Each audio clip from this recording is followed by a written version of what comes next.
какие населенные пункты у нас подверглись вот стихийным бедствиям, этим конкретно наводнению. По Молгобекскому району 3 населенных пункта. Это Три населенных пункта. Нижние Чулуки, Средние Чулуки и Верхние Чулуки. Плюс к этому город Молгобек. Несколько районов, в частности, 5 многоквартирных домов было подтоплено. Подтоплено. Да. Это подвалы многоквартирных домов. И плюс город Сунжа, район, прилегающий к железнодорожному вокзалу. Там также было подтоплено несколько индивидуальных жилищных строений. Во-первых, оперативно вчера отработали спасатели. Два отряда в Молгобекском районе, отряд в Сунжинском районе.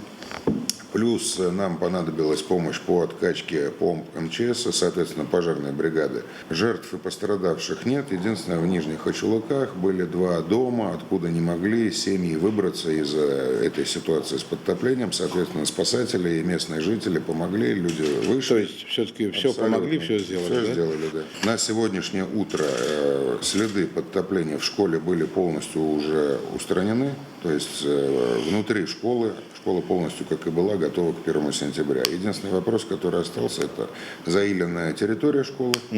И в нескольких местах вскрылся асфальт и смыла часть забора. Значит, по этой ситуации уже в 11 часов там работали бульдозеры Ингушавтодора.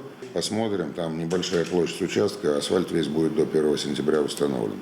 Молгобекский район и Сунжа будут смотреть ущерб. Там работает сейчас в каждом муниципалитете своя комиссия. Сейчас занимаются сбором заявлений от граждан и подсчетом ущерба.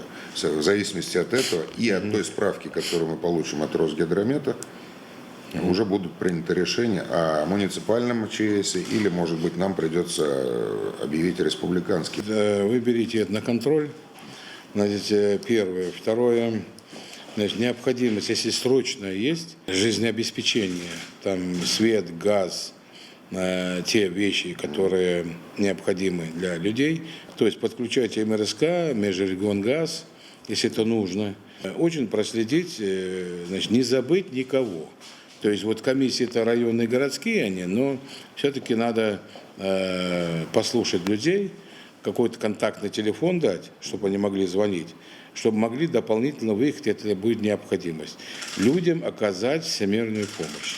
Все это сделать. Но, значит, четко проследить, значит, работу комиссии, и реальная помощь должна быть. Вот по факту, значит, нанесения того или иного ущерба.